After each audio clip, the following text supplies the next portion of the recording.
가족들과 함께 떠난 해외여행이었습니다. 그런데 지금 저는 호텔 방 안에서 혼자 컵라면을 먹고 있습니다. 읽지 않은 표시된 메시지, 얘들아, 어디 있니? 더운 날씨에 지쳐 잠시 쉬겠다 했을 뿐인데 아이들은 저 없이 나가버렸죠. 괜찮다 말했지만 사실 괜찮지 않았습니다. 괜찮다, 그 말 뒤에 숨은 진심. 효도여행이라던 이 여행. 언제부턴가 나는 짐이 되어 있었습니다. 가족이라 그 말이 이렇게 외로울 줄은 몰랐습니다. 핸드폰 화면 읽음 표시 뜸. 그날 이후 제 인생은 바뀌었습니다. 그들의 여행이 아닌 이제는 제 삶의 여행을 시작했거든요. 가족 여행의 진짜 결말은 지금 풀 영상에서 확인하세요. 안녕하세요. 저는 올해 68살, 이름은 박성호입니다. 서울 외곽 조용한 주택가 골목 모퉁이에서 작은 편의점을 운영하고 있죠. 대기업을 정년까지 다니고 퇴직금을 받아 이 가게를 연 지도 벌써 5년이 지났습니다. 처음엔 생계보다는 그냥 심심풀이로 시작했는데 하다 보니 이게 제 인생의 또 다른 직장이 됐습니다. 아침엔 새벽 4시에 눈이 떠집니다. 자동문을 열면 찬 공기가 쏴하고 들어오죠. 그 공기 속엔 묘하게도 살아있다는 실감이 들어 있습니다. 커피 머신을 켜고 매대의 유통기한을 확인하고 택배 물건을 정리하고 나면 어느새 동이 터옵니다. 그렇게 하루가 시작됩니다. 요즘 제 삶은 겉으로 보면 그저 평화롭습니다. 은퇴 후에도 돈 걱정 없고 건강도 나쁘지 않고 가끔은 손님들이 사장님 얼굴 좋아 보이세요라며 말을 걸어주기도 하니까요. 하지만 사실 이 평화 속에는 조용한 공허함이 있습니다. 아내를 잃은 지 벌써 3년이 됐습니다. 갑작스러운 병이었어요.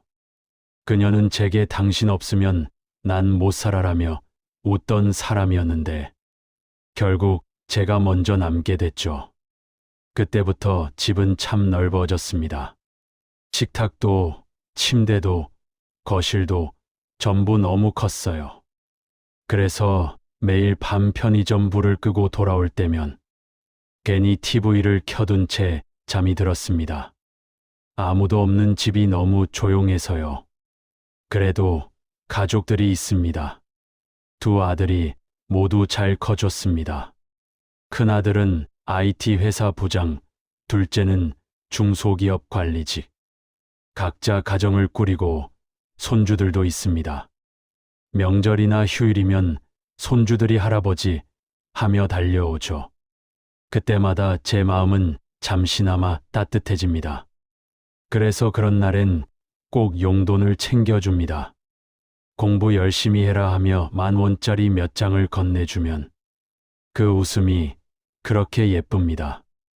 그 웃음 하나에 한 주의 피로가 풀리는 것 같습니다.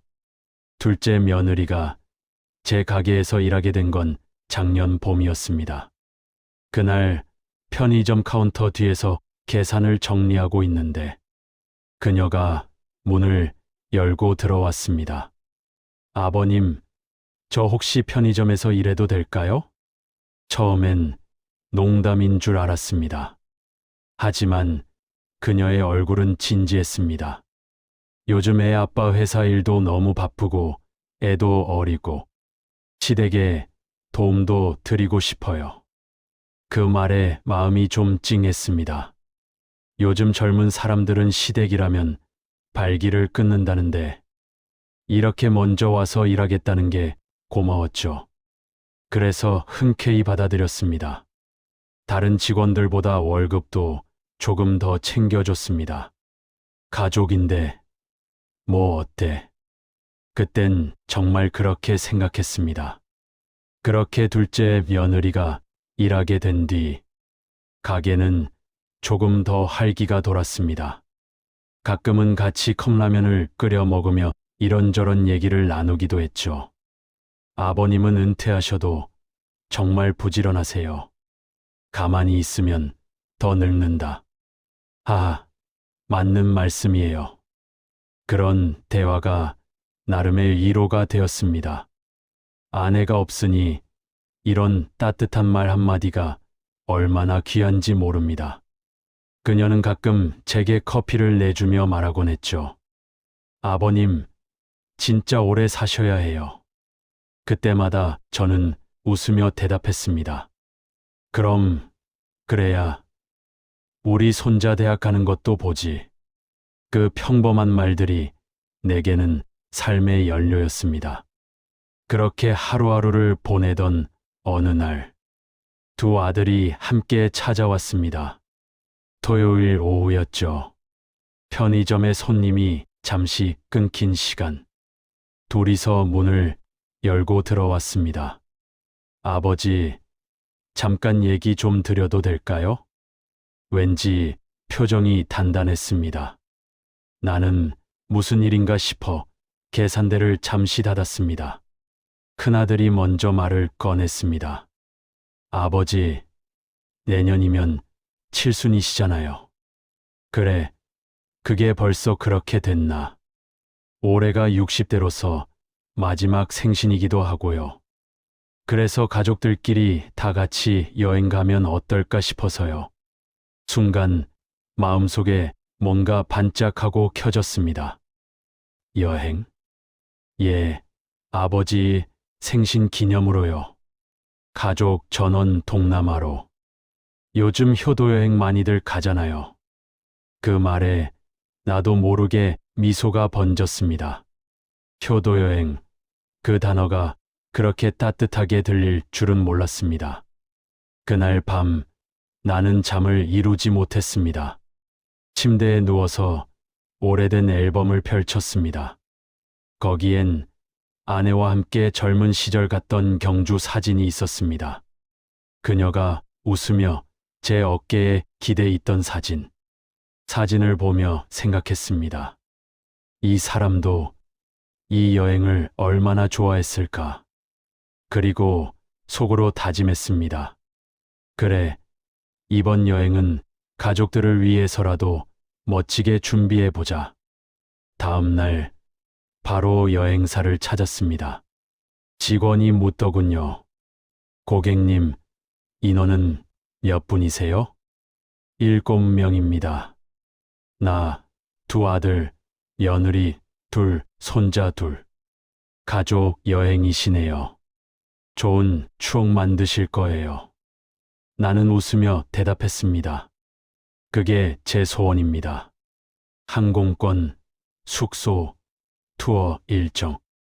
모든 걸 내가 직접 결제했습니다. 아들들이 아버지, 저희도 돈 낼게요라 했지만 나는 손사래를 쳤습니다. 이건 내 생일이니까. 내 선물이지. 그때는 진심이었습니다. 그저 그들이 웃는 얼굴로 함께 사진 찍고 같이 밥 먹고 걷고 이야기하는 것. 그게 내게는 세상 어떤 것보다 귀했습니다. 그날 밤 오랜만에 술을 한잔했습니다. 아내의 사진 앞에 잔을 올리며 혼잣말을 했습니다. 여보, 나 잘하고 있지? 이번엔 애들이랑 여행 간다. 당신도 같이 가는 거야. 아내의 사진 속 미소가 여전히 따뜻했습니다. 그 미소를 보며 나도 모르게 눈물이 맺혔습니다. 당신 없이 가는 여행이라도 내가 행복해야겠지. 그렇게 다짐하며 잔을 비웠습니다. 그날 이후로 나는 여행 준비에 몰두했습니다. 가게 일은 둘째 며느리에게 맡기고 여행 가방을 꺼내 새 옷도 사고 환전도 미리 해두었습니다. 가끔은 손자에게 물었습니다. 민수야, 우리 어디 간다 했지? 동남아요. 바다도 보고 코끼리도 본대요. 그래, 코끼리 타자. 그 말에 손자가 방긋 웃었습니다. 그 웃음이 그저 좋았습니다. 출발을 며칠 앞두고 나는 거울 앞에 섰습니다. 흰머리가 제법 많아졌더군요. 하지만 얼굴에는 오래간만에 생기가 돌았습니다. 그래, 아직은 괜찮다. 내 마음은 마치 젊은 시절로 돌아간 듯 설렜습니다. 가족들과 함께 떠날 여행. 그게 인생의 또 다른 봄처럼 느껴졌습니다. 나는 몰랐습니다. 그 여행이 내 인생의 가장 깊은 겨울로 이어질 줄은. 그때의 나는 그저 사랑받고 싶었던 한 사람의 아버지였을 뿐입니다. 비행기 티켓을 예매하고 숙소를 고르고 여행 일정을 확인하는 내내 내 마음은 들떠 있었습니다. 이 나이에 또 해외여행을 가보다니 그 생각만으로도 하루가 가볍게 흘렀죠. 큰아들과 둘째가 오랜만에 한마음이 된 것도 반가웠습니다. 며느리 둘도 손주들을 챙기느라 분주했지만 그 모습조차 보기 좋았습니다. 아버지, 여권 있으시죠? 그럼 있지. 예전에 출장 다닐 때 쓰던 거 아직 남아있다. 좋아요. 이번엔 저희가 아버지 모시고 제대로 모실게요. 그 말을 들었을 때 나는 잠시 아내의 얼굴이 떠올랐습니다. 여보, 우리 애들이 이렇게 컸어. 이제 날 챙겨주네. 그 생각에 괜히 목이 메었습니다. 출발 하루 전날 여행사에서 전화가 왔습니다. 고객님, 항공권 결제 확인되셨습니다. 예, 다 됐습니다. 결제 문자에는 꽤 큰 금액이 찍혀 있었습니다. 7인 가족 항공권, 숙소, 현지 차량, 식사, 투어 비용까지 모두 내 카드로 결제된 금액이었죠. 처음엔 아무렇지 않았습니다. 내 생일 여행이니까 내가 내는 게 맞지. 그렇게 생각했습니다.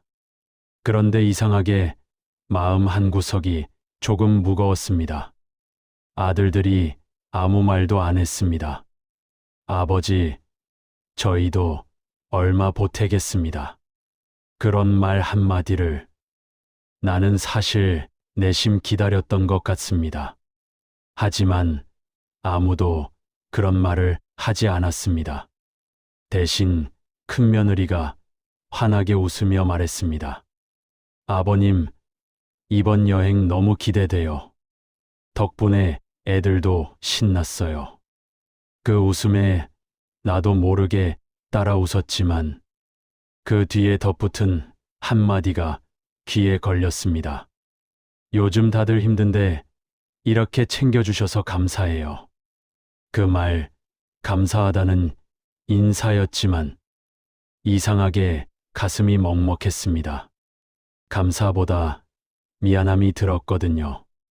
내가 챙겨주는 게 당연한 일인가? 그 생각이 머리를 스쳤습니다.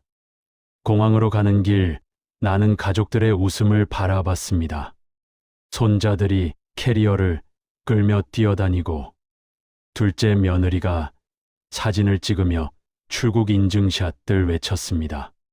그 모습이 참 보기 좋았습니다.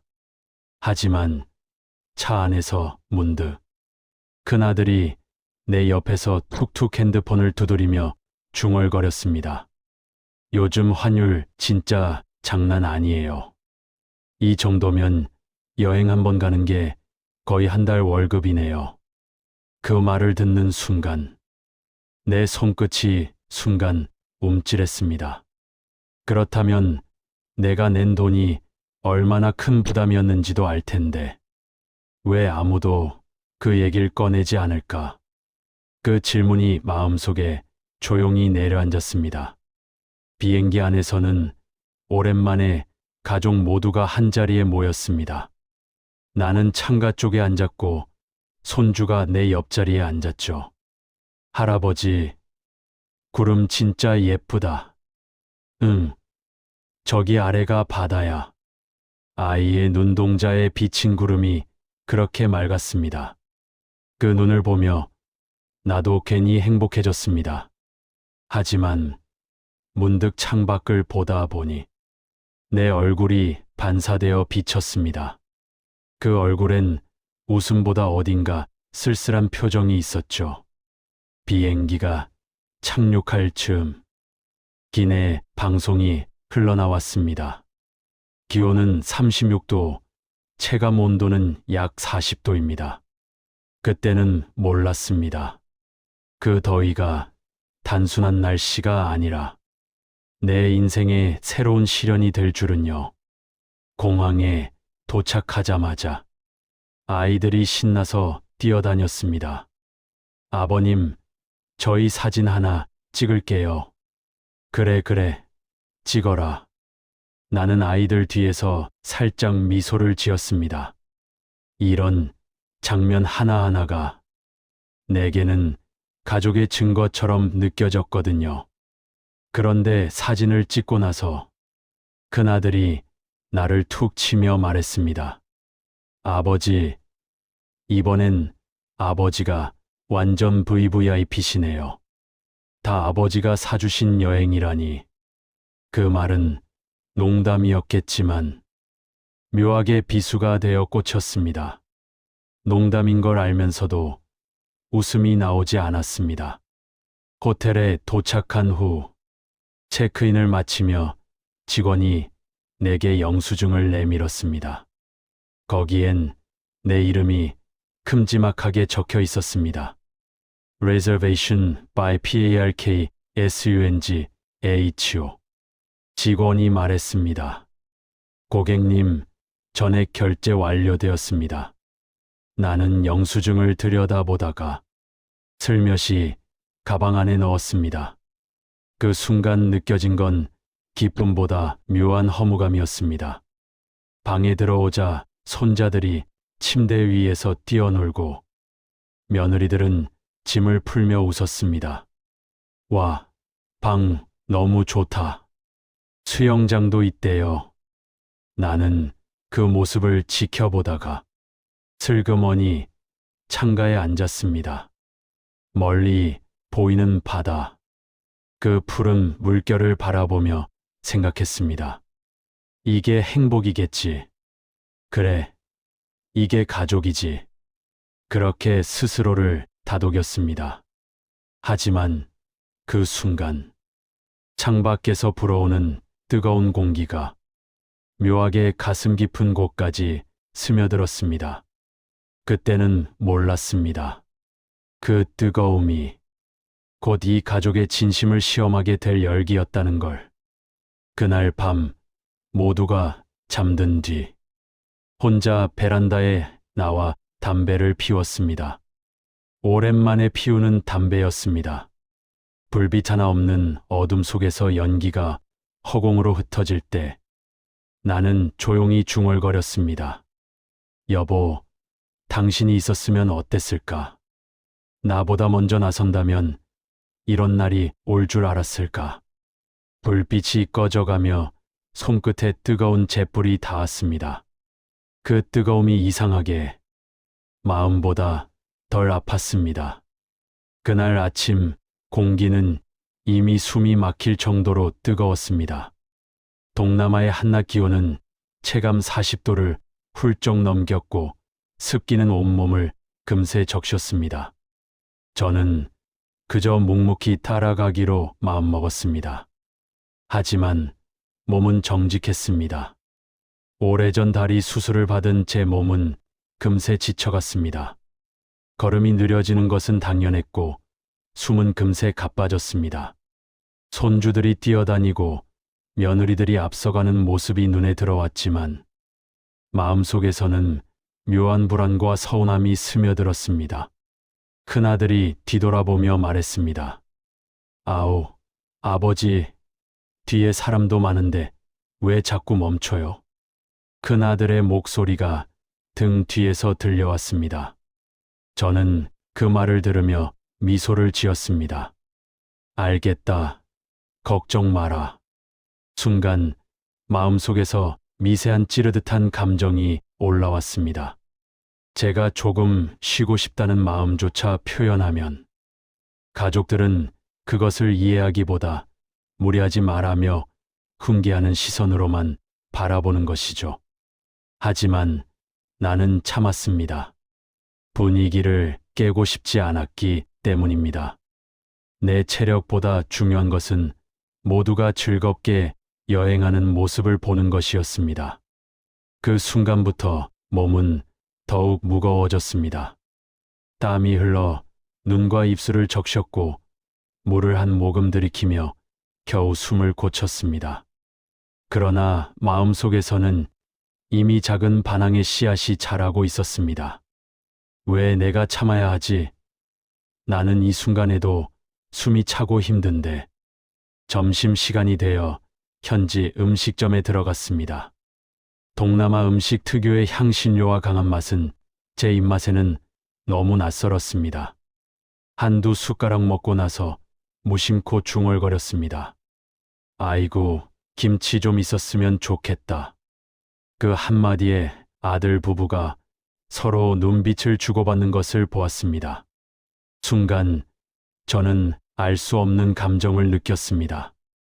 가족들은 분명히 저의 힘듦을 감지했지만 제대로 표현하지 않고 서로 눈빛으로만 소통하고 있었던 것이죠.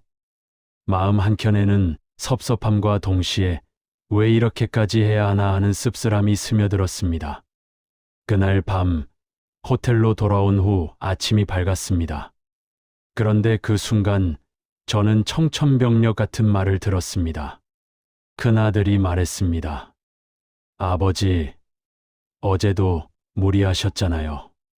오늘은 호텔 방에서 좀 쉬셔요. 둘째 며느리도 덧붙였습니다. 됐다마, 선풍기도 있으니까 걱정하지 마세요. 오늘 체감도가 43도를 넘는데요. 밖에 나가다 쓰러지시면 어떡해요? 저는 속으로 생각했습니다. 내가 누군데 나이 먹었으니 더 막 괜찮다. 하지만 아들 부부는 안 된다는 표정이었습니다. 아버지, 오늘 코스 전부 야외고 언덕이에요. 그냥 에어컨 아래에서 쉬세요. 결국 저는 혼자 에어컨이 나오는 호텔 방에 남겨졌습니다. 가족들은 걱정한다며 그렇게 결정했겠지만 솔직히 마음속에는 섭섭함이 밀려왔습니다. 괜히 분위기 깨기 싫어서 참았지만 이렇게 혼자가 될 줄은 몰랐구나. 혼자 빈 방에 남아 창밖을 바라보았습니다.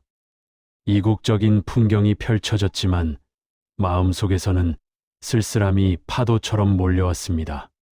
배가 고파지자 저는 한국에서 가져온 컵라면을 꺼냈습니다. 뜨거운 물을 부으며 조용히 중얼거렸습니다. 오늘 하루는 나 혼자가 되어야 하는구나. 컵라면을 한 젓가락 뜨며 지난 삶이 떠올랐습니다. 평생 가족을 위해 헌신하며 살아온 날들, 아내가 떠난 이후 홀로 버티며 살아온 시간들, 아이들을 키우며 느꼈던 희생과 만족, 그 모든 것이 한꺼번에 밀려왔습니다. 익숙한 컵라면 맛을 음미하며 마음속에서는 씁쓸함과 동시에 묘한 결심이 피어올랐습니다. 그날 이후 나는 처음으로 스스로에게 속삭였습니다. 혼자라도 괜찮다. 이제는 내가 나를 먼저 챙길 거다. 호텔방 창밖을 바라보며 나는 오래 참아온 감정들을 되짚어 보았습니다. 아내와 함께한 세월, 아이들을 키우며 겪은 희생. 그리고 이번 여행까지 나는 언제나 가족을 위해 몸과 마음을 내어주었지만 이제는 조금 다른 삶을 선택할 순간임을 깨달았습니다. 내 마음속에서 변화의 씨앗이 움트기 시작했습니다. 그날 밤 혼자 컵라면을 다 먹고 침대에 누웠습니다. 에어컨 바람이 스쳐 지나가는 조용한 방에서 나는 마음속으로 다짐했습니다. 앞으로는 가족과 함께하는 즐거움도 중요하지만 이제 나는 나를 잃지 않을 것이다. 그날 이후 나는 단순히 가족을 따라가는 아버지가 아니었습니다. 나는 이제 나 자신을 지킬 줄 아는 박진호였습니다. 첫 충돌, 첫 외로움 속에서 나는 비로소 내 삶의 균형과 선택을 고민하기 시작했습니다. 그 컵라면 한 그릇과 에어컨 바람, 그리고 혼자만의 고요한 시간, 이 모든 것이 나에게는 작은 승리였습니다. 내가 살아있음을, 그리고 이제부터는 내 삶을 책임질 수 있음을 확인한 순간이었습니다. 그날은 유난히 공기가 무겁게 느껴졌습니다. 호텔 방 안, 에어컨 소리만이 유일한 동반자였습니다. 에어컨이 잘 나오는 방 안에서도 더위는 쉽게 가시지 않았습니다. 낯선 나라의 햇살은 창문을 뚫고 들어와 방 안을 금빛으로 덮었지만 그 빛이 왜 그렇게 낯설던지요.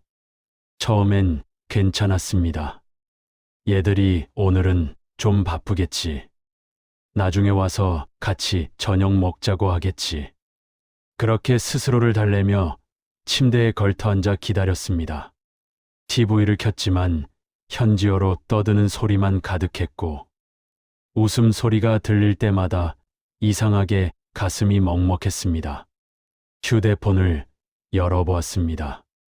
얘들아, 어디쯤이냐? 점심은 먹었니? 두 줄짜리 문자를 보내놓고 몇 번이나 화면을 다시 확인했습니다. 하지만 읽음 표시조차 뜨지 않았습니다. 몇 분이 지나고 몇십 분이 지나도 아무런 반응이 없었습니다. 그래, 신경 쓸 겨를이 없겠지. 애써 마음을 다독였지만 그 말이 입 밖으로 나올 때마다 스스로에게 거짓말을 하는 기분이었습니다. 나를 생각해주는 사람이 아무도 없다는 사실이 낯선 더위보다 더 숨막혔습니다. 점심 무렵이 지나자 배가 고파왔습니다. 방 안에는 물 한 병과 한국에서 챙겨온 컵라면 2개가 있었습니다. 포트를 켜고 물을 끓였습니다. 김이 피어오르며 라면 냄새가 방 안에 퍼질 때 왠지 모르게 코끝이 찡해졌습니다. 이럴 줄 알았으면 김치라도 좀 싸올 걸. 혼잣말이 방 안에 울렸습니다. 그 말이 얼마나 쓸쓸하게 들렸는지 모릅니다. 가족들과 함께 식사하던 풍경이 머릿속을 스쳐갔습니다. 같은 테이블, 같은 밥상, 같은 국그릇. 그런데 지금 나는 이 낯선 나라에서 컵라면 하나를 앞에 두고 혼자 앉아 있었습니다. 창밖을 내다보았습니다. 햇빛에 일렁이는 거리, 수영장에서 뛰노는 아이들, 그 사이를 오가는 사람들. 그 모든 것이 마치 TV 속 장면처럼 멀게 느껴졌습니다. 나는 그저 밖의 세상과 이 방 사이 어딘가에 고립된 느낌이었습니다. 시계를 보니 오후 3시 반. 여전히 가족들의 소식은 없었습니다. 핸드폰 화면을 다시 켜보았지만 여전히 조용했습니다. 메시지 알림도 부재 중 전화도 없었습니다. 그제야 생각이 많아졌습니다. 내가 함께 가자고 말하지 말 걸 그랬나? 내가 괜히 짐이 된 걸까?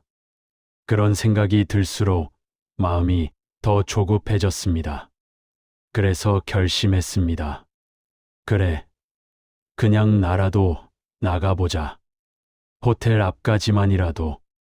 모자를 쓰고 조심스럽게 카드키를 챙겼다고 생각했습니다. 가방을 들고 문을 열었습니다. 문이 닫히는 소리가 철컥하고 울렸습니다. 그 소리가 그때는 단순한 문 닫히는 소리였는데 지금 돌아보면 내 하루를 가두는 소리였습니다. 엘리베이터를 타고 내려왔습니다. 로비는 시원했지만 마음은 왠지 더 불안했습니다.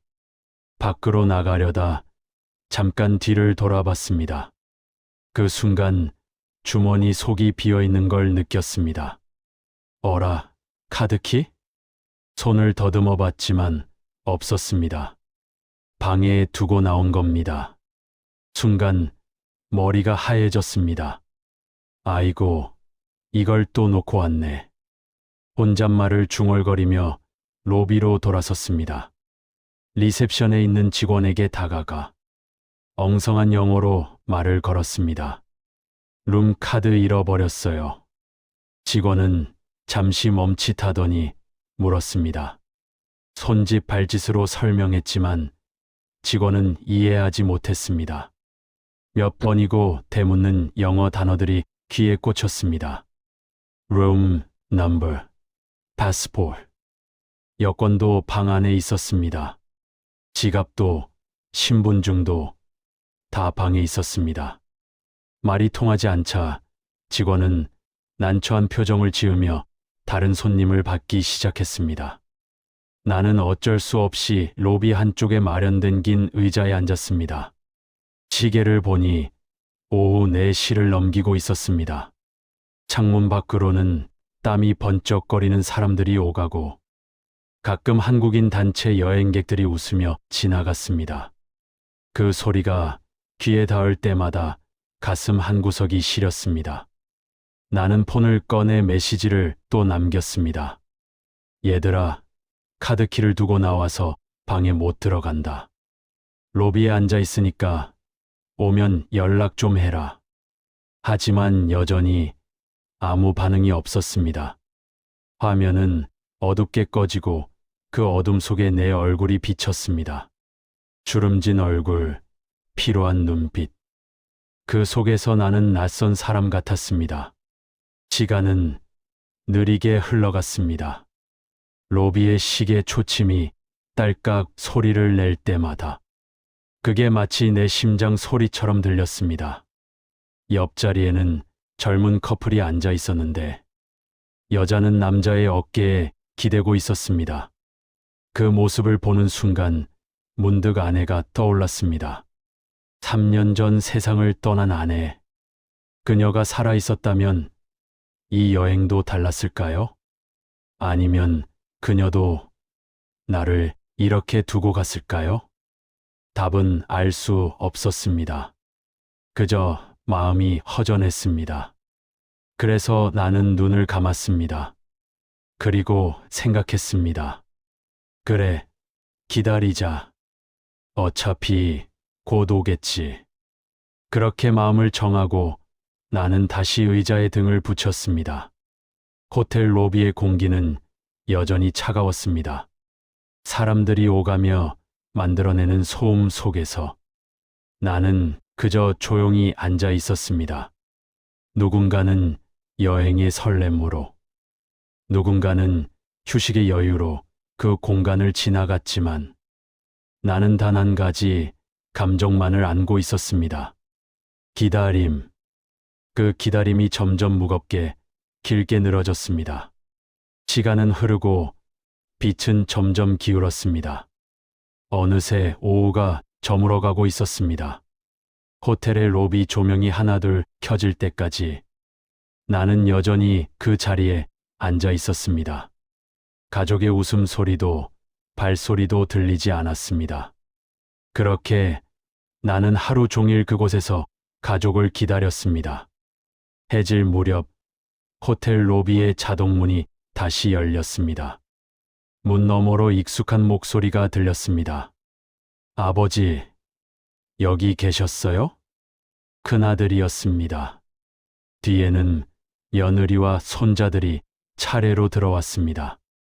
손자 녀석은 아이스크림을 들고 있었고 며느리는 쇼핑백을 여러 개 들고 있었습니다.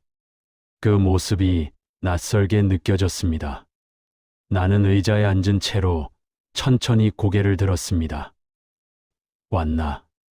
짧은 말이었지만 그 안에는 하루치의 무게가 담겨 있었습니다.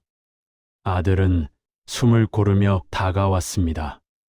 아버지, 왜 연락도 안 되고 그래요? 걱정했잖아요. 그 말에 나도 모르게 웃음이 새어나왔습니다. 걱정? 니들이 걱정은 무슨 걱정을 했니? 하루 종일 연락 한 번 없었잖아.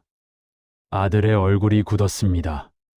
나는 천천히 하지만 멈추지 않고 말을 이었습니다. 나는 오늘 하루 종일 이 의자에 앉아 있었다.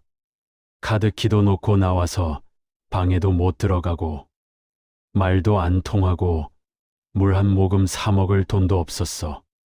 주변의 시선이 느껴졌지만 상관없었습니다. 이 말은 오래전부터 가슴 안에 갇혀 있던 말이었으니까요. 아들은 급히 변명하듯 말했습니다. 아버지, 그런 뜻이 아니잖아요. 더우면 쓰러질까봐 그래서 쉬시라고 한 건데. 그 말이 오히려 내 속을 뒤집었습니다. 쓰러질까봐? 그럼 하루 종일 나를 놔두고 다니는 게 걱정이냐? 니들끼리 밥 먹고 구경 다니는 동안 나는 여기에 앉아서 벽만 보고 있었다. 아들은 고개를 숙였습니다. 그때 며느리가 조심스럽게 다가왔습니다. 손자 손을 꼭 잡은 채로 말했습니다. 아버님, 저희도 애들이 있어서요. 아버님까지 챙기려면 좀 벅차요. 신경 쓸 게 많아서요. 그 말이 끝나자 내 속에서 뭔가 뚝 부러지는 소리가 났습니다. 벅차다, 그 단어가 이렇게 차갑게 들릴 줄 몰랐습니다. 나는 잠시 멈춰 섰다가 천천히 고개를 들었습니다. 그래, 나 하나 챙기기도 벅차다, 그 말이지? 그럼 됐다. 나 그냥 서울 간다. 아들과 며느리의 얼굴이 동시에 굳었습니다. 나는 핸드폰을 꺼내 들며 덧붙였습니다. 내 비행기표 끊어라. 오늘이라도. 그리고 내가 낸 돈, 숙소비 항공권 다 내놔라. 아들은 황급히 손사래를 쳤습니다. 아버지, 왜 그러세요? 죄송합니다. 진짜 죄송해요. 내일부터는 같이 다녀요. 우리도 너무 더워서 정신이 없었어요. 그 말에 며느리도 급히 맞장구를 쳤습니다. 네, 아버님. 내일부터는 제가 잘 챙길게요. 그때 나는 이상하게 마음이 공허해졌습니다. 분명 사과의 말인데 왜인지 그 목소리에서 미안함보다 피곤함이 먼저 들렸습니다. 나는 아무 말 없이 자리에서 일어났습니다. 됐어. 밥이나 먹자. 그 말밖에 할 수 없었습니다. 저녁 식사 자리는 어색하게 흘러갔습니다. 손자들은 웃고 떠들었지만 그 웃음이 나에게는 다른 세상의 소리처럼 멀었습니다. 아들은 괜히 분위기를 풀어보려 농담을 했고 며느리는 억지 미소를 지으며 맞장구를 쳤습니다. 나는 젓가락으로 밥을 휘저으며 중얼거렸습니다. 이게 다 내 생일 여행인데. 그 말을 들은 큰아들이 잠시 멈칫하더니 아버지, 우리 내일부터 진짜 같이 다닐게요. 더운 거 조금만 참고요. 약속드릴게요. 나는 그제야 고개를 끄덕였습니다. 그래, 그럼 됐다. 하지만 마음속에서는 무언가가 이미 식어 있었습니다. 그들은 내 말을 듣지 않았습니다. 단지 내가 화내지 않길 바랐을 뿐이었습니다. 그날 밤 방으로 돌아와서 침대에 앉았습니다. 창문 밖으로 도시의 불빛이 반짝이고 있었습니다. 호텔 맞은편에서는 사람들이 웃으며 술잔을 부딪히고 있었습니다.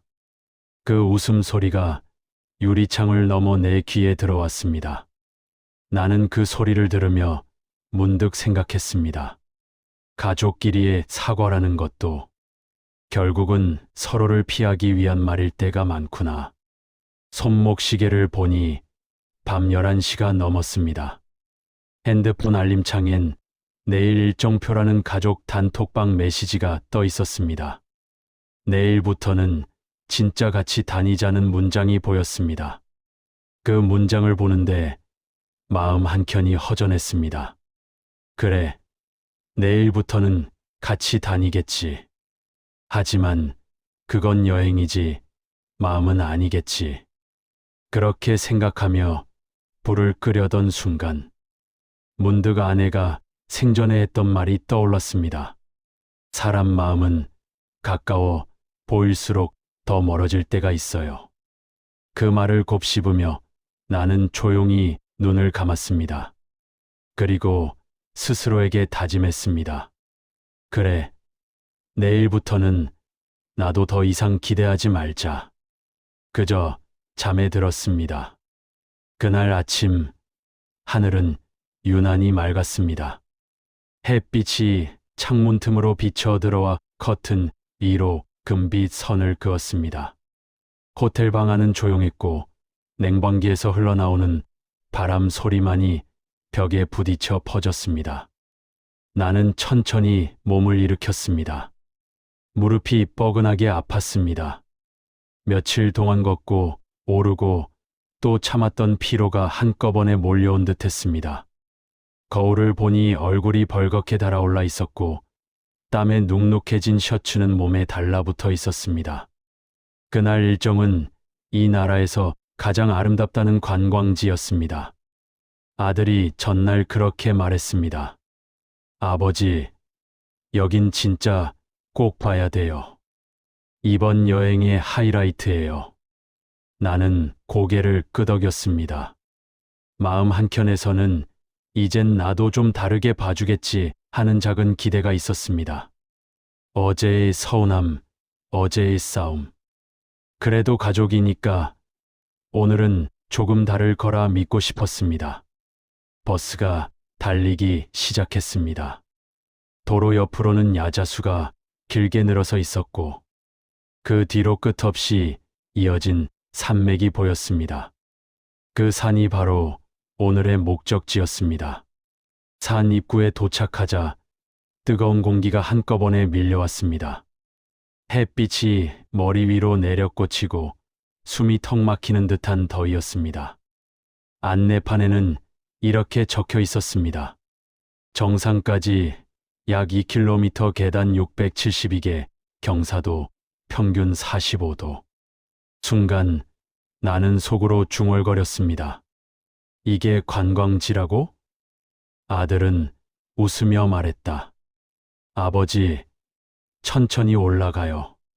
천천히, 천천히. 그 말이 이상하게 들렸습니다. 이미 그 말엔 우린 먼저 간다는 뜻이 숨어 있음을 나는 알고 있었습니다. 계단을 오르기 시작했습니다. 처음엔 괜찮았습니다. 하지만 10발자국, 20발자국, 30발자국. 다리가 점점 무거워졌습니다. 수술받은 무릎이 불에 달군 철처럼 뜨거워졌고 숨이 가빠지며 머리가 어지러웠습니다. 손수건으로 땀을 닦으며 잠시 멈췄습니다. 그때 뒤에서 큰아들의 목소리가 들렸습니다. 아버지, 뒤에 사람도 많아요. 잠깐만 비켜주세요. 그 말은 친절한 듯 들렸지만 그 속엔 조급함이, 귀찮음이, 짜증이 묻어 있었습니다. 나는 고개를 숙인 채 비켜섰습니다. 아이들이 먼저 지나갔고 며느리가 그 뒤를 따랐습니다. 그리고 큰아들이 마지막으로 내 옆을 스쳐 지나갔습니다. 나는 계단 옆 난간을 붙잡고 숨을 골랐습니다. 손끝이 떨렸습니다. 괜찮다, 괜찮다. 스스로에게 중얼거렸습니다. 그 말이 점점 공허해졌습니다. 그때 안내소가 눈에 들어왔습니다. 작은 나무 그늘 아래 시원한 바람이 불고 있었습니다. 나는 천천히 그곳으로 들어가 벤치에 앉았습니다. 몸이 식으면서 땀이 식었고 온몸이 갑자기 무겁게 가라앉았습니다. 물 한 병을 사서 마셨습니다. 차가운 물이 목을 타고 내려가는데 이상하게 눈물이 같이 흘러내렸습니다. 그 순간 멀리서 들려오는 웃음소리가 귀에 박혔습니다. 아들들과 며느리, 손자들이 계단을 오르며 떠드는 소리였습니다. 야, 여기 봐봐. 사진 찍자. 아빠, 나 먼저 올라간다. 나는 그 소리를 들으며 천천히 고개를 떨궜습니다. 그래, 저기까지 가야 진짜 가족이지. 마음속으로 그렇게 생각했습니다. 그리고 한참을 그 자리에서 가만히 앉아 있었습니다. 시간이 얼마나 흘렀을까? 다시 그들이 내려왔습니다. 얼굴은 땀에 젖었지만 표정은 들떠 있었습니다. 아버지, 여기 사진 봐요. 진짜 멋있죠? 정상에서 보는 경치가 예술이에요. 나는 억지로 웃었습니다. 그래, 잘 다녀왔다. 그 말 한마디로 모든 감정을 눌러 삼켰습니다. 그날 저녁, 아들은 맛집이라더라며 현지 식당으로 이끌었습니다. 향신료 냄새가 문을 열자마자 코를 찔렀습니다. 식당 안은 시끌벅적했고 사람들은 향이 강한 음식을 맛있게 먹고 있었습니다. 나는 메뉴판을 들여다봤습니다. 익숙한 이름이 하나도 없었습니다. 스파이스 치킨, 커리, 누들, 허브 샐러드. 어느 하나 내 입에 맞을 것 같지 않았습니다. 그래도 애써 웃으며 말했습니다. 아이고, 김치 좀 있으면 좋겠네. 그 순간 아들과 며느리가 눈빛을 주고받는 게 보였습니다. 짧았지만 확실히 봤습니다. 그 눈빛은 또 시작이네라는 표정이었습니다. 나는 아무 말도 하지 않았습니다. 음식이 나왔고 나는 젓가락을 들어 한 입을 떠먹었습니다. 혀끝이 얼얼했습니다. 너무 매웠고 너무 낯설었습니다. 몇 입을 삼키다 결국 숟가락을 내려놨습니다. 아들 눈이 내 얼굴을 훑쳤습니다. 아버지, 그래서 내가 힘들 거라고 했잖아요. 그 말이, 그 짧은 말이 나를 송두리째 흔들었습니다. 그 말 속엔 그러니까 우리 말 좀 들어요가 아니라 괜히 따라왔잖아요라는 의미가 담겨 있었으니까요. 잠시 침묵이 흘렀습니다. 그때 둘째 며느리가 말했습니다. 아버님, 정 힘드시면 내일은 오전 일정까지만 가세요. 오후엔 호텔 가서 쉬세요. 그 말은 친절처럼 들렸지만 결국 같이 다니지 말자는 뜻이었습니다. 나는 조용히 고개를 끄덕였습니다. 그래, 알겠다. 그 한마디로 대화는 끝났습니다. 식탁 위에는 음식이 반이나 남아 있었지만 아무도 더 먹지 않았습니다. 며칠 뒤 여행이 끝나고 한국에 돌아왔습니다. 비행기 안에서 내내 창밖만 바라봤습니다. 구름이 천천히 흘러갔습니다. 그 사이로 마음 한 조각이 떨어져 나가는 기분이었습니다. 집에 돌아와 불을 켜니 익숙한 냄새가 났습니다. 아내가 생전에 쓰던 향수 냄새였습니다. 그 냄새가 코끝에 닿는 순간 참아왔던 눈물이 터져 나왔습니다. 여보, 당신 살아있었으면 나 이런 꼴 안 당했을 텐데. 그날 밤 편의점 문을 열었습니다. 가게 안은 조용했고 네온 사인이 천천히 깜빡거렸습니다. 그때 휴대폰 알림이 울렸습니다. 둘째 며느리에게서 온 메시지였습니다. 아버님, 내일 아기 병원이라 조기 퇴근할게요. 나는 잠시 폰을 바라보다가 천천히 답했습니다. 너가 사장이야. 퇴근을 내 맘대로 정하느냐. 잠시 후 답장이 왔습니다. 아버님, 아기 병원 데려가야 된다니까요. 전에도 그러셨잖아요. 가도 된다고. 그때랑 지금이 똑같니? 1시간 시급 빼고 가거라.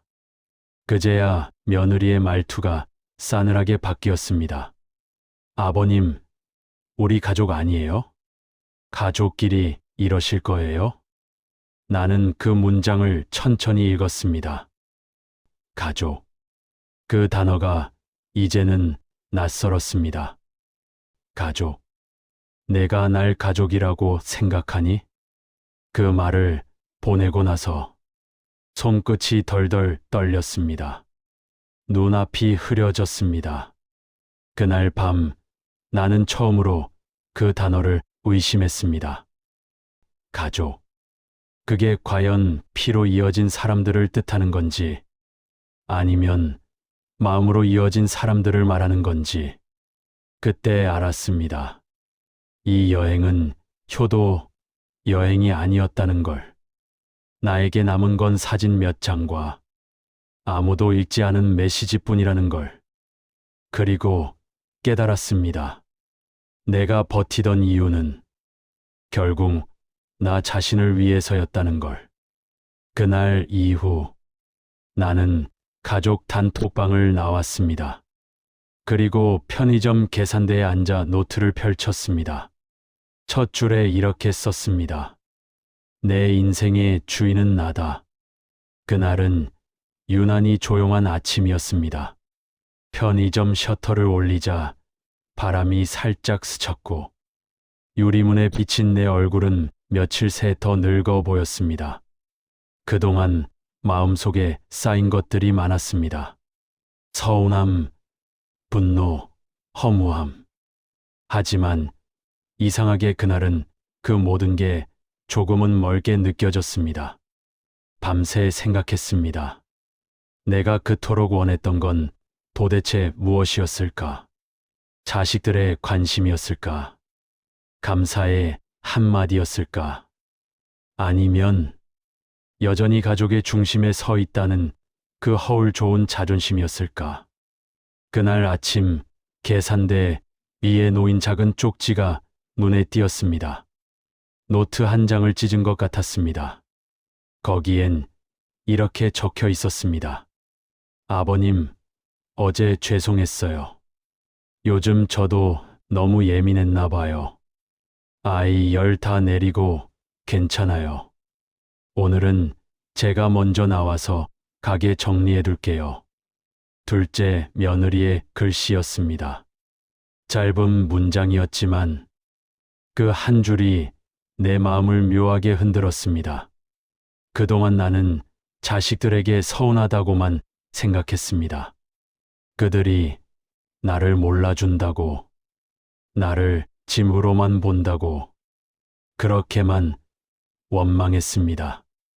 그런데 그들도 나름의 짐을 지고 있었던 건 아닐까. 점심 무렵 편의점 앞에 익숙한 얼굴이 보였습니다. 몇 년 전 동네에서 자주 들르던 손님이었습니다. 건설 현장에서 일하던 청년이었는데 그때 내가 밥 한 끼 사줬던 적이 있었습니다. 그가 내 앞에서 어색하게 웃었습니다. 사장님, 저 기억하시죠? 나는 눈을 가늘게 뜨고 바라봤습니다. 그 공사장 옆에 있던 그 친구 아이가? 네, 맞아요. 그때 밥 사주신 거 잊지 않았습니다. 그는 손에 들고 있던 봉투를 내밀었습니다. 저 요즘 작은 카페를 하고 있어요. 이거 제가 직접 내린 원두예요. 늘 편의점 오면 사장님 생각났어요. 그 말에 나는 한동안 아무 말도 하지 못했습니다. 그 작은 친절 하나가 이렇게 돌아올 줄 몰랐습니다. 이제 제가 은혜를 갚을 차례예요. 그가 그렇게 말하며 내 손을 꼭 잡았습니다. 그 순간 가슴 한가운데서 뭔가가 똑 하고 부서지는 소리가 났습니다. 쌓였던 분노가 조금씩 녹아내렸습니다. 그건 눈물처럼 조용하고 따뜻했습니다. 그날 저녁 가게 문을 닫고 집으로 돌아왔습니다. 식탁 위에는 큰아들에게서 온 택배 상자가 놓여 있었습니다.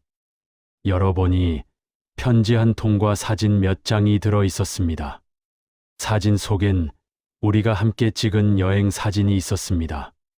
내가 힘들어하던 그날, 호텔방 창가에 앉아 있던 나를 멀리서 찍은 사진 한 장도 있었습니다. 그리고 그 뒤엔 이렇게 적혀 있었습니다. 아버지, 그날은 정말 죄송했어요. 저도 처음으로 아버지가 늙었다는 사실이 너무 무서웠어요. 그래서 괜히 짜증내고 밀어냈나 봐요. 다음엔 같이 천천히 걷자고 꼭 약속드릴게요. 그 문장을 읽는 순간 손끝이 떨렸습니다. 그동안의 상처가 전부 설명되는 건 아니었지만 그 글자마다 진심이 느껴졌습니다. 나는 편지를 무릎 위에 올려놓고 한참을 바라봤습니다. 늙었다는 게 그렇게 무서웠을까? 그 아이도 나도 두려웠던 거였구나. 그제야 조금 이해가 됐습니다. 그들도 나처럼 불안했던 겁니다. 가족이 변해가는 게, 의지하던 사람이 약해지는 게, 그게 얼마나 낯설고 무서웠을지 이제야 조금 알 것 같았습니다. 며칠 뒤 동네 복지센터에서 열린 노년 생활 상담회에 갔습니다. 의사, 변호사, 심리상담사들이 돌아가며 조언을 해주는 자리였습니다. 한 여성 상담사가 내 이야기를 듣고는 이렇게 말했습니다. 아버님, 유산은 나중에 생각하세요. 지금은 아버님이 어떤 삶을 살고 싶은지부터 정해야 해요. 남을 위해 살아오셨잖아요. 이제는 본인을 위해 조금은 이기적으로 살아도 괜찮아요. 그 말이 마음속에 깊이 박혔습니다. 이제는 본인을 위해. 그 말이 그렇게 낯설게 들릴 줄은 몰랐습니다. 집으로 돌아오는 길, 버스 창밖으로 저녁 햇살이 비쳤습니다. 노을빛이 천천히 강을 덮고 있었고 사람들은 집으로 향하는 발걸음을 서두르고 있었습니다. 나는 그 모습을 보며 문득 생각했습니다. 그래, 나도 이제 내 집으로 가야지. 남의 기대 말고 내 마음이 원하는 그 집으로. 그날 밤 나는 오랜만에 불을 다 끄고 거실 소파에 앉았습니다. 창밖에서는 가을바람이 스며들었고 어디선가 고양이 울음소리가 들렸습니다. 그리고 오래된 수첩을 꺼내 한 페이지를 펼쳤습니다. 며칠 전 적어두었던 문장이 눈에 들어왔습니다. 내 인생의 주인은 나다. 그 밑에 천천히 한 줄을 더 썼습니다. 이제는 미움이 아니라 사랑으로 마무리하자. 펜 끝이 약간 떨렸지만 마음은 이상할 만큼 고요했습니다. 나는 내 안의 분노를 조금씩 내려놓았습니다. 그 자리에 따뜻한 공기가 들어왔습니다. 다음 날 가게 문 앞에 누군가 작은 화분을 두고 갔습니다. 분홍빛 카네이션이 담긴 화분이었습니다. 붙어있던 쪽지에는 단 3글자만 적혀 있었습니다. 고맙습니다. 누가 둔 건지 몰랐습니다. 하지만 그 3글자가 그렇게나 따뜻했습니다. 나는 그 화분을 들고 계산대 옆에 두었습니다. 그리고 문득 내 안에서 무언가 속삭였습니다. 그래, 인생이란 결국 이런 거지. 받지 못한 사랑은 내가 주면 되는 거야. 그날 저녁 큰아들에게서 전화가 왔습니다. 아버지, 주말에 같이 밥이나 먹을까요? 나는 잠시 망설이다가 웃으며 대답했습니다. 그래, 이번엔 내가 살게. 전화기 너머로 아들의 웃음소리가 들렸습니다. 그 소리가 그렇게 반가울 줄은 몰랐습니다. 그날 밤 나는 다시 노트를 펼쳤습니다. 그리고 이렇게 적었습니다. 그날 나는 깨달았다. 사랑은 주는 사람이 가장 먼저 따뜻해진다는 걸. 창문 밖에서 달빛이 흘러들어와 내 손등을 비췄습니다. 그 빛이 참 부드러웠습니다. 나는 천천히 눈을 감았습니다. 이제야 마음이 조금은 편안했습니다. 누군가의 아버지이기 전에, 누군가의 사장이기 전에, 이제는 나로서 살고 싶었습니다. 그날 새벽, 눈을 떴을 때, 창문 밖엔 아직 햇살이 들지 않았습니다. 조용히 일어나 창문을 열었더니 차가운 공기가 코끝을 스쳤습니다. 그 공기가 이상하게 상쾌했습니다. 이젠 추운 게 아니라 깨어나는 느낌이었습니다. 나는 커피포트를 올리고 머그잔에 따뜻한 물을 채웠습니다. 그리고 생각했습니다. 이제 진짜로 내 삶을 다시 써보자. 며칠 전까지만 해도 나는 하루를 누구를 위해 살았습니다. 자식, 손자, 며느리. 그들의 필요와 기분을 먼저 생각했죠. 하지만 이젠 다릅니다. 내가 먼저 행복해야 누군가에게 따뜻할 수 있다는 걸 이제야 깨달았습니다.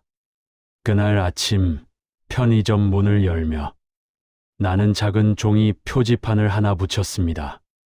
매주 수요일 휴무 주인장 여행 가는 날. 그 문구를 붙이면서 나도 모르게 웃음이 났습니다. 그동안 나는 늘 가게에 묶여 살았습니다. 남들 휴가 갈 때도 나는 가게는 누가 보나 하며 자리를 지켰죠. 이젠 아니었습니다. 인생에 남은 시간은 쉬는 법을 배우기 위한 시간이어야 했습니다. 점심 무렵 마침 지나가던 단골 손님이 물었습니다. 사장님, 수요일에 무슨 일 있으세요? 나는 웃으며 대답했습니다. 예, 이제 수요일은 제 인생 공부하는 날이에요. 그 손님이 웃더군요. 공부요? 뭘 배우시게요? 글쎄요. 일단 사람 없이도 밥 잘 먹는 법부터요. 그 말이 내 입에서 나올 때 왠지 모르게 가슴이 따뜻했습니다. 며칠 후 나는 구청에서 진행하는 노년문화 강좌에 등록했습니다. 수채화반, 여행글쓰기반, 건강요가반. 그중 망설임 끝에 수채화를 택했습니다. 첫날 연필을 잡은 손이 조금 떨렸습니다. 하지만 종이 위에 색을 입히다 보니 이상하게 마음이 차분해졌습니다. 그동안 표현하지 못했던 감정들이 물감처럼 흘러나오는 것 같았습니다. 그때 강사가 웃으며 말했습니다. 선생님, 물은 너무 짜게 쓰면 색이 탁해져요. 조금 멀리서 바라봐야 부드럽게 번져요. 그 말이 그림 얘기인 줄 알았는데 돌아오는 길에 문득 깨달았습니다. 사람 관계도 그렇구나.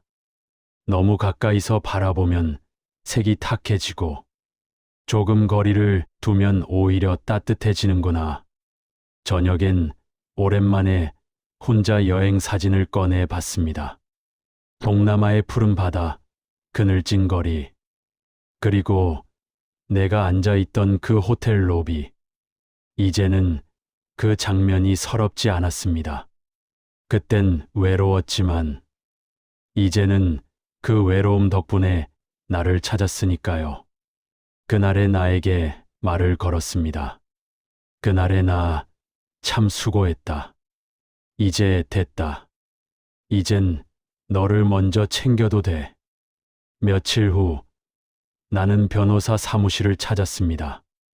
유산 문제를 정리하기 위해서였습니다. 내 이름으로 된 집과 땅. 이젠 그것들이 단순히 가족에게 남겨줄 재산이 아니라 내가 어떻게 기억되고 싶은가의 문제라는 걸 알았습니다. 변호사는 조용히 물었습니다. 어떻게 유증을 설정하시겠습니까? 나는 잠시 생각하다가 말했습니다. 아이들에게는 일부만 남기고요. 나머지는 제가 평생 운영했던 편의점 근처 아동복지센터에 기부하고 싶어요. 변호사는 고개를 끄덕이며 미소 지었습니다. 좋은 결정이십니다. 마음이 단단하시네요. 나는 웃으며 대답했습니다. 이제야 제 인생의 주인이 된 것 같아요. 그날 밤 집으로 돌아오는 길에 하늘을 올려다봤습니다. 달이 참 크고 밝았습니다. 어릴 적 손잡고 걷던 아버지가 생각났습니다. 그분이 내게 자주 하시던 말이 있었습니다. 사는 건 남보다 나 자신한테 떳떳하면 되는 거야. 그 말을 이제야 조금 이해했습니다. 평생 남 눈치 보며 살았지만 이제는 내 마음에 솔직하게 살고 싶었습니다. 며칠 후 큰아들이 전화를 걸어왔습니다. 아버지, 그때 말씀하신 수채화반 다니세요? 응, 매주 수요일마다. 이제 꽤 재미있다. 아, 대단하시네요. 저도 다음 휴가엔 아버지랑 그림 여행 가도 될까요? 그 말에 나는 잠시 멈칫했습니다. 예전 같았으면 이제 와서 하며 속상했겠지만 이번엔 웃음이 먼저 나왔습니다. 그래, 가자. 근데 이번엔 아버지 속도에 맞춰서 천천히 걷자. 전화기 너머로 웃음소리가 들렸습니다. 그 웃음이 더 이상 멀지 않았습니다. 그날 밤 나는 창가에 앉아 일기를 썼습니다. 이제는 누군가의 아버지로서가 아니라 한 사람의 인간으로서 살고 싶다. 내가 늙었다는 건 끝이 아니라 새로운 시작이라는 걸 알게 됐다. 그리고 마지막 줄에 이렇게 썼습니다. 내 인생의 여행은 지금부터다. 이제는 누구의 기대도 부담스럽지 않았습니다. 누가 뭐라 해도 내 삶의 방향은 내가 정할 수 있었습니다. 그게 얼마나 자유로운 일인지 지금은 너무나 잘 압니다. 창밖으로 아침 햇살이 비치며 새 하루가 열렸습니다. 커피향이 퍼지고 새소리가 들렸습니다. 나는 미소를 지었습니다. 그리고 스스로에게 조용히 속삭였습니다. 그래, 오늘도 잘 살아보자. 누구를 위해서가 아니라 나를 위해서.